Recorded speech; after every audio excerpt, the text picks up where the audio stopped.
Porque yo tengo una especie de hipótesis que quiero lanzar aquí, nada seria, ¿no? Pero, ¿qué pasa? Que yo creo que a partir del pensamiento francés, y yo entiendo más o conozco más a Deleuze, ¿no?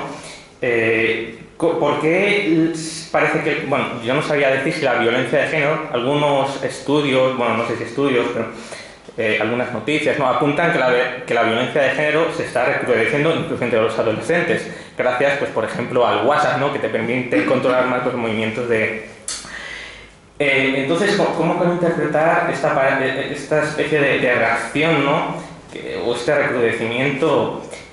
Claro, ¿en qué consiste el capitalismo, ¿no? En cierto modo, dicho de manera muy simplificada, ¿no? Pero en esta línea de estos autores, ¿no? En el concepto de desterritorialización, descodificación, etcétera, no me voy a enrollar, ¿no? Que al fin lleva a la pérdida de la esencia. No, a la pérdida de la esencia y los flujos, ¿no? Abstractos, ¿no? Como el deseo, la libido, la fuerza de trabajo, ¿no? Etcétera. Esto presupone una inestabilidad y supone también una elasticidad, ¿no? Es decir, lo que también se puede llamar desnaturalización, ¿no? Que es el discurso en el que se apoyan, pues, los discursos culturalistas, ¿no? Ya no hay naturaleza, no hay esencia, ¿no? Entonces, esto lleva un poco al tema de la esquizofrenia, ¿no? Porque esta elasticidad supone a veces... bueno, se ve, por ejemplo, en la teoría del doble vínculo y todo esto, que no sé hasta qué punto sigue vigente, ¿no? Pero lleva a que precisamente el cuerpo sin órganos, ¿no? De Deleuze es como una fuga, un huevo, ¿no? El huevo de intensidad, ¿no? El huevo intensivo, ¿no? Que trata de escapar a esta lógica tan paradójica que se expresa en que la gente que no la soporta pues acaba en la esquizofrenia, tal igual, ¿no? En el peor de los casos, ¿no? Como una especie de fuga. Y bueno, Zizek también pues comenta esto, como en el capitalismo se llevaría esta lógica paradójica hasta el punto extremo, ¿no? De puedes comer lo que quieras, pero que sea sano, ¿no? Que sea bajo en grasas, tal, puedes beber todo lo que quieras, pero sin azúcar, ¿no? Bebidas sin azúcar, etcétera, ¿no? Es completamente una lógica, ¿no? Que hace esto pero no lo haga, bueno, como el padre que le dice a su hijo que le desobedezca, ¿no? Desobedéceme, o sea, te doy la orden de que no aceptes mi orden, etcétera, ¿no? Entonces, ¿qué pasa? Que esto yo creo que esto implica una reacción, es decir, una reterritorialización, ¿no? Y es que me está acordando, y yo creo que va por ahí el tema, es decir, Ernst Junger, cuando habla en La emboscadura, ¿no? de la figura paterna, ¿no? Cuando hay caos, hay un gran caos, ¿no? Y de repente aparece el padre con el hacha, ¿no? Flanqueado por sus hijos varones, se entiende, ¿no? Para proteger la seguridad del hogar, ¿no? Yo creo que está pasando algo parecido, es decir, se asume que estamos en una situación, en una época de caos, de desorganización, por usar un término más biológico. Es decir, y lo hemos comentado esta mañana en la mesa estética, con las estéticas de las distopías, ¿no? Que es que nos están llenando con películas, la guerra entre los mundos, etc. Es decir, parece que el caos siempre está muy próximo, parece que constantemente se va a acabar el mundo, ¿no? Entonces yo creo que es precisamente esta desorganización, este caos en que consiste negar la esencia, porque si no hay esencia, los géneros, los sexos se multiplica todo. Es decir, se está negando, digamos, se están quebrando y se están desestratificando pues las viejas estructuras tal y cual. Entonces quedamos en que todo lo sólido se disuelve, se desvanece en el aire, etcétera, ¿no? Y entonces nos vemos abocados a la inestabilidad absoluta y se siente una necesidad de estabilización. Esto es un poco la ontología bersoniana que emplea Deleuze, es decir, hay una tendencia del elan vital hacia no hacia no la desorganización, pero como ese haz, ¿no? que se despliega, ¿no? Y la materia como una contratendencia que tiende a cristalizar la vida y a solidificarla, ¿no? Entonces yo creo que aquí están estas dos tendencias, una tendencia a la desestratificación, una tendencia a la descodificación y la contratendencia que es donde se suele ver, por ejemplo, en la prostitución, ¿no? Cuando se dice, que no salgan a la calle, que nos están traumatizando a los niños, etcétera. Es decir, es esa contratendencia, por ejemplo, o los géneros iguales. ¿Qué es esto de hablar de 5 géneros, no? Yo he leído algún texto, ¿no?, sobre este tema. ¿Qué es eso de hablar de tantos géneros? Lo que hay es... ¿Cuál es la pregunta? Perdón, me he perdido hace mucho. Lo que quiero decir es que yo interpreto el recrudecimiento o el aumento de la violencia de género como una contratendencia a esta dispersión en que consiste la época, vamos a decir, posmoderna, es decir, donde los estratos, las estructuras, los géneros, incluso la naturaleza, la sustancia ha desaparecido. Entonces, todo queda en una dispersión que necesita ser sometida, que necesita ser controlada, codificada de nuevo, para que esa desestabilización, esa desorganización, pues adquiera cierto orden. Es como esa lucha entre dos tendencias, una a la desorganización y otra al orden. Entonces yo creo que todo eso se está... Y, por ejemplo, pues ciertos mecanismos como las redes sociales pues constituyen un gran instrumento para ejercer esa organización, para el control, etcétera. Y yo creo que por eso, no sé qué pensáis, no sé, creo que es como una respuesta, ¿no?, a esta desorganización, ¿no?, que, bueno, que cada vez parece este caos del que se habla, ¿no?, que en el cine pues constantemente, que ya no hay esencia, ya no hay nada a lo que sujetarse, que es el típico discurso, ¿no?, de, no sé, si estáis de acuerdo, si es una simplificación. Sobre todo por lo que yo creo que no cuaja por esto, este discurso. Yo no sé si te he entendido muy bien, pero bueno, yo te voy a dar mi opinión ya personal, política, que parece un poco que es por donde quieres ir, creo. Creo que no se puede reducir... A ver, he intentado posicionarme del lado de Haraway, o sea, es lo que he intentado expresar, en lugar del lado de Braidotti, también por una cuestión ideológica y por una cuestión política. Braidotti sí que pertenece a esa tradición del pensamiento francés a la que te has referido, que igual incluso se la podría tachar de intelectualista, ¿no? Entonces, sí que creo que ella recae en eso que tú dices de todo expresión de expresión. Ella en realidad defiende el sujeto nómada ahí, sin, yo creo, que una posición firme en el sentido reivindicativo, en el sentido de resistencia. O sea, para mí el sujeto nómada no es lo suficientemente resistente políticamente en la sociedad actual, porque no incorpora la tecnología, como he dicho antes, y porque asume los principios. Braidotti piensa que estamos en un sistema capitalista, que el sistema capitalista no se va a acabar nunca y que por tanto vamos a estar en una situación de caos constante y que la naturaleza es un ciclo que siempre de alguna manera se repite. Pero creo que Haraway no recae en eso, y creo que sí que ella, no siendo esencialista y mediante la recuperación de la noción de la naturaleza como artefacto y la noción de articulación, me parece que ahí es donde está la clave. Es decir, rechaza la tradición esencialista, pero quiere recuperar algo que es fundamental y que yo entiendo que son 3 ejes que no se pueden perder de vista. Que uno, creo, yo la interpreto así, ella es feminista, ella es ecologista, ella es socialista, comunista, y no va a renunciar a eso. Son 3 principios que siempre están ahí en su filosofía y que es lo que quiere llevar a cabo, y precisamente mediante el concepto de articulación, que ahora mismo estoy empezando ahora y no tengo muy claro, pero creo que va por ahí. Por tanto, creo que en ese sentido no se las puede comparar, y que si bien Braidotti sí que pertenece a esa tradición, que yo políticamente no estoy de acuerdo, creo que Haraway sí que es... ahora mismo estoy un poco alucinando con Haraway, entonces igual la estoy tratando como más, pero me parece que ella tiene la clave justamente para no recaer en ese caos del que has hablado. No sé si te he entendido bien, pero... Sí, bueno, lo que quería decir es simplemente que frente a esa tendencia que parece asumida, ¿no?, al caos, del que a veces pues nos quejamos, ¿no?, pues parece que la violencia o viejos usos, viejos códigos se imponen cada vez más como contraefecto, ¿no?, a esta aparente pues cada vez más dispersión, ¿no?, y era lo que quería apuntar.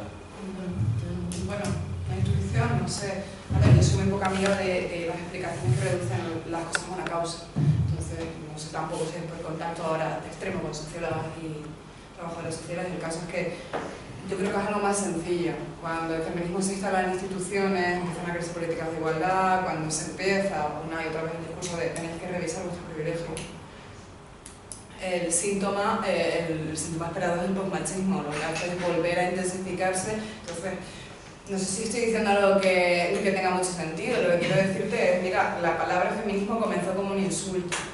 Se trataba de un trastorno que sufrían los varones de su virilidad, y esa palabra se resignificó, se apropió.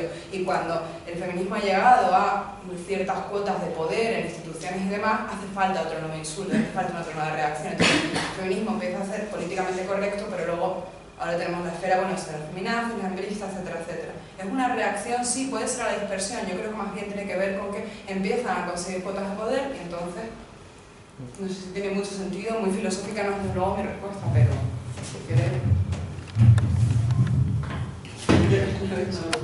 Yo no sé si tengo claro, pero yo lo que diría es que me parece que tenemos una época de transición, ¿no? Entonces, en la transición siempre hay resistencia al cambio. Eso yo creo que es siempre, me parece más un hecho, ¿no? Una observación de la realidad. Y luego diría que el reto nuestro que está por venir es crear una comunidad desde la diferencia en lugar desde la identidad. Y eso me parece que está por pensar. Sí.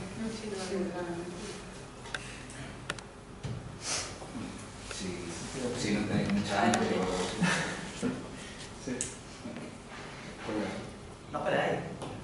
Pues, No se me ocurre pedir concisión después de... decía Quevedo eso de que Dios te libre de largos prólogos y malos epítetos, ¿no? Pues vamos por ahí. 3 preguntas rápidas. Bueno, felicidades, etc. La primera viene porque a veces me da la sensación de que a partir de Heidegger, por ejemplo, Heidegger lo puso de moda, ¿no? Nos estamos inventando una tradición. Por ejemplo, hacemos referencia a Bios y Zoé como una oposición que representa esta lógica binaria. Y claro, ¿cuál es el concepto famoso de Aristóteles? Eu, chen, no eu, bios, ¿no? O sea, incluso dentro de los propios griegos, o al menos, bueno, hago trampa porque es en este par, ¿no? Hay otras oposiciones que sí son radicales, pero a lo mejor estamos escogiendo nosotros mismos una oposición que nos interesa, como la de sensible e inteligible en Platón, que no hay por dónde cogerla como lógica binaria. Habría que hablar en todo caso de lógica borrosa o de límites o qué sé yo, ¿no? Bueno, y así con... La primera pregunta va por ahí, o sea, ¿hasta qué punto estamos inventándonos un enemigo binario que no existe, ¿no?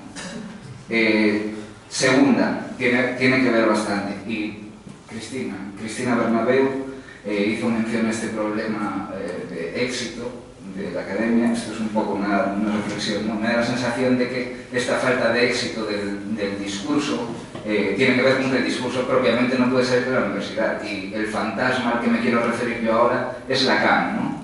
Que, bueno, desde luego en Bourdieu está presente en el libro de la dominación masculina, es la primera cita, en Judith Butler también. Entonces, claro, no veo una discusión sobre la teoría del significante de Lacan, por decirlo así, de la atribución arbitraria que retroactivamente organiza la clase, los elementos de esa clase, ¿no? Y claro, eso, o sea, por ejemplo, hablas de la prostitución y, bueno, hablas de libertad, o de si la trata, o de si la moralidad, y parece que puedes discutir, ¿no?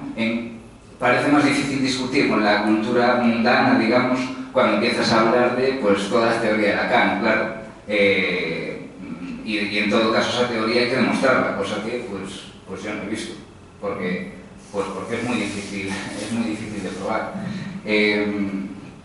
Creo que tiene que ver de todas formas con que, bueno, la plasticidad puede, y ya salto a la tercera pregunta, la plasticidad, pues claro, está bien entenderla incluso desde el punto de vista darwinista, y pues hay una plasticidad en la evolución.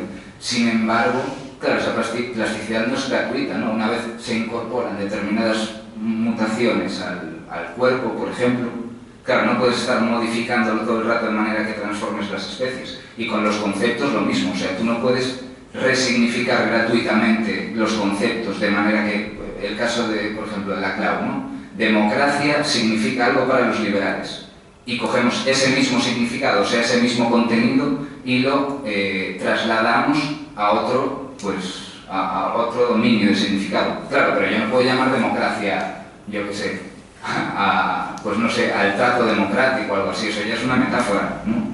Entonces, habría que estar mucho más, o sea, habría que poner también los límites a la plasticidad. Y por otra parte, una especie de sugerencia, bueno, yo no soy nadie para sugerir, sugerencia de tema, ¿no? Claro, si se podría entender toda esta evolución, sobre todo el sexo-género, pues en términos biológicos, ¿no? O sea, a partir de esa plasticidad que nos da pues, incluso el sexo, porque que duda cabe de que para la reproducción de las especies pues, hace falta determinado sexo, digamos, no necesariamente en el sentido masculino o femenino, porque hay otro tipo de, pues hay especies que no que ahorran ahí. Pero claro, es que si saltamos directamente a que el género inventa el sexo, cosa que sin Lacan no hay forma de... ¿qué he dicho? Lacan. Sin Lacan no hay forma de demostrar. Claro, puedes decir, bueno, sí, pero es que ¿cómo nos reproducimos? Porque está muy bien decir que, bueno, incluso que el sexo son las caricias y no sé qué, pero al final la reproducción de la especie viene por un lado. Entonces habría que entrar en ese terreno crítico, que por supuesto yo no digo que haya una especie de reproducción cultural del campo biológico, pero quizás, no sé si al menos hay un camino abierto que escape de Lacan, ¿no? Que yo creo que por ahí se podría entablar más conversación con quien sea, fuera de la Complutense, por ejemplo.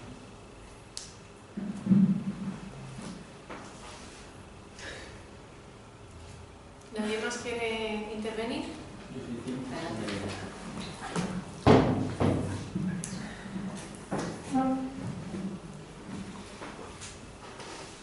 No sé si... lo primero, muchas gracias. Me uno al agradecimiento y a la felicitación que ha hecho antes Marcos, porque me parece que, aparte de la riqueza teórica y de la profundidad de vuestras ponencias, habéis dado en la tarea, o una de las tareas fundamentales que tenemos por delante. A ver, la pregunta que yo quería plantear, o simplemente sugerir, o lo podemos hablar luego, o poner sobre la mesa, es la misma que le hice a un ponente de la mesa de ontología del lunes, que habló sobre los afueras en Deleuze. Los afueras como un más allá de la metafísica, como un más allá del humanismo occidental. Entonces yo lo que le pregunté al final de su ponencia fue si acaso esto de los afueras no nos llevaba a lo marginal. Un poco Daniel has comentado ahora hace un momento lo de que el reto también es hacer una comunidad en favor de las diferencias. Entonces a mí, claro, lo que me preocupa... Desde la diferencia. Y desde la diferencia... No a favor de... Es que, sí, a la pregunta. Claro, desde la diferencia... Sí, yo también pensé eso cuando lo dijiste, o sea, que te entiendo porque...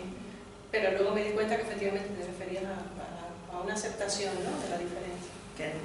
A la pregunta y puedo contestar. Sí. Bueno, en realidad voy a ser muy breve y es un poco... Seguramente voy a ser también muy superficial. El tema es que, claro, desde la resignificación de lo que puede ser la prostitución, estoy totalmente de acuerdo, desde el tema de lo queer, el poliamor, que también se ha mencionado aquí, que no solo estoy de acuerdo, sino que además son realidades cercanas para mí.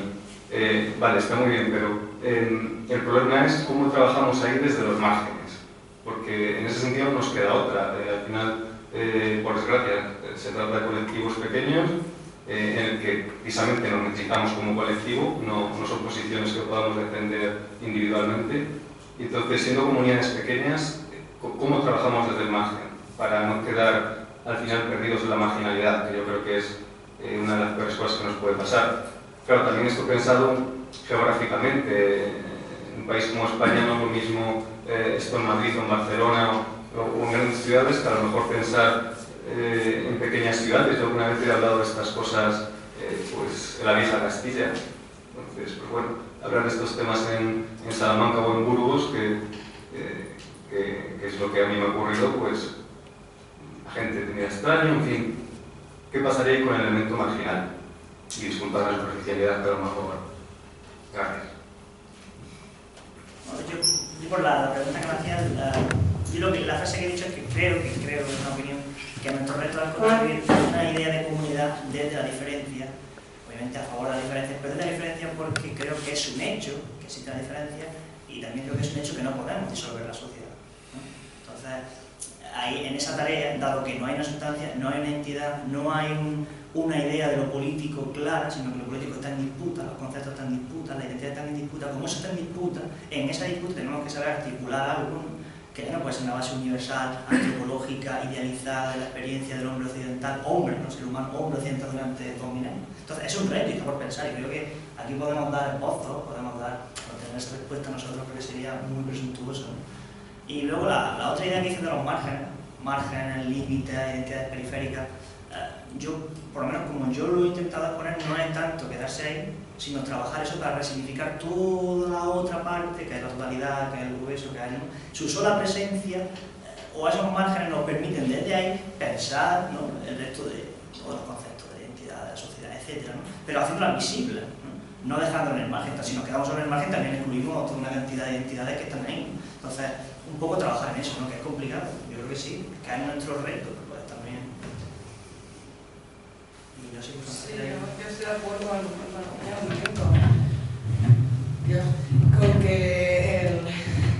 el empeño es visibilizar. Ahora, a ver, te digo, pretender hablar de prostituta sin la noción de marginalidad es un asunto imposible, porque es una de las características del estigmatizado. Ahora, cuando hablamos de prostitución en mayúscula, no es marginal. 1 de cada 4 hombres consume prostitución en España. Otra cosa es que eso esté definido precisamente por la estigmatización, por el margen. Bueno, es que no tengo nada más que añadir por lo que ha dicho el compañero. La labor es de visibilizarlo y de utilizar precisamente ese margen, o sea, decir eso, de habitar la diáspora como noción que nos ayude a pensar y como caso límite que pueda ayudarnos a pensar, pues eso, ¿qué pasa con yo lo diría desde la precariedad absoluta? Yo realmente, bueno, tu pregunta, la verdad es que no puedo responder, además porque de la cambio lo tengo pendiente y no lo procuro mucho, pero yo lo único que te diría, o sea, que lo único que te podría decir es que o sea, es una respuesta a un discurso hegemónico para decir, no, yo no me identifico con eso. Y para esas personas, esos colectivos que han sido excluidos, pues precisamente lo que estamos diciendo, que se visibilicen. A lo mejor eso es artefactual, el pensamiento dicotómico, a lo mejor, pero es un mecanismo necesario para denunciar algo que está ocurriendo. Es lo único que podría contestar. Y luego, con respecto a lo que estamos hablando, me parece fundamental 3 palabras, 3 conceptos de Haraway, que son de la alianza, la afinidad en lugar de la identidad y la solidaridad. Me parece que esa periferia se puede hacer más visible, puede dejar de ser tratada despectivamente y puede ganar fuerza. Alianza, afinidad y solidaridad. Yo creo que es la clave. Sí, políticas de coalición. Sí, que no se basen en una identidad unitaria, sino hay que buscar afinidades. O sea, política por objetivo, sino no política subjetiva, pero bueno, es que yo creo que eso es, al fin y al cabo, por definición, lo que es el transfeminismo. Entonces, yo creo que desde ahí trabajamos.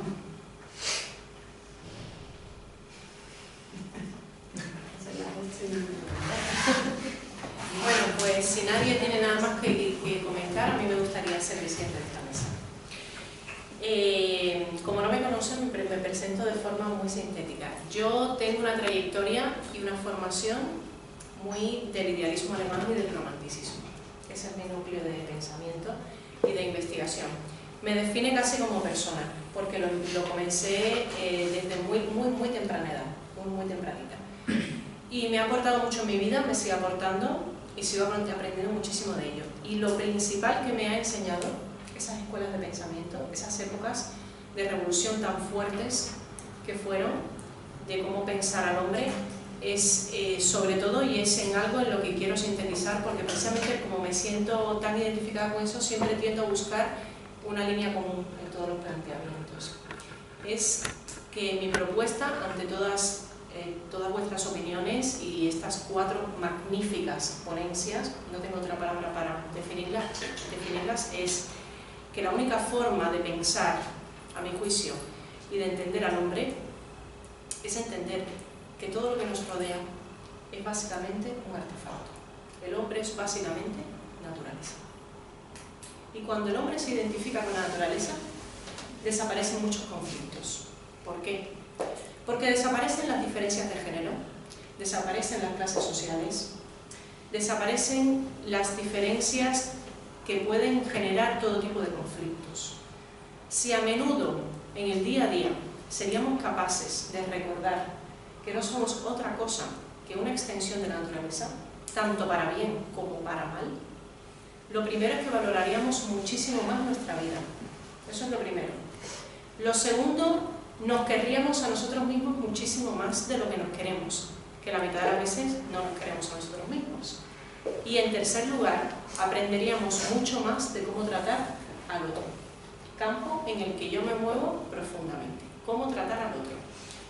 Y mañana hablaré de eso, concretamente la ponencia que me toca a mí, pero lo adelanto ya. El suspiro que fue, porque fue un suspiro, el programa iniciático de la Escuela de Pensamiento del Idealismo Alemán comienza con una palabra, y se llama ética. La forma de pensar y de tratar al hombre se basa fundamentalmente en un comportamiento ético, y eso implica el respeto, el valor de esa persona, lo que nos puede aportar en cualquier momento. Y eso hace desaparecer todo tipo de diferencias completas, tanto de género, tanto de sexo, como de trabajo, como de la función social que ocupe, sea la que sea. Si realmente ganamos en conciencia de la importancia que eso tiene, en el mundo no, en España no, en el universo entero desaparecería, ahora que se ha descubierto agua en el planeta Marte, vamos a ver en qué termina eso, desaparecerían muchos conflictos. Esa es la verdad.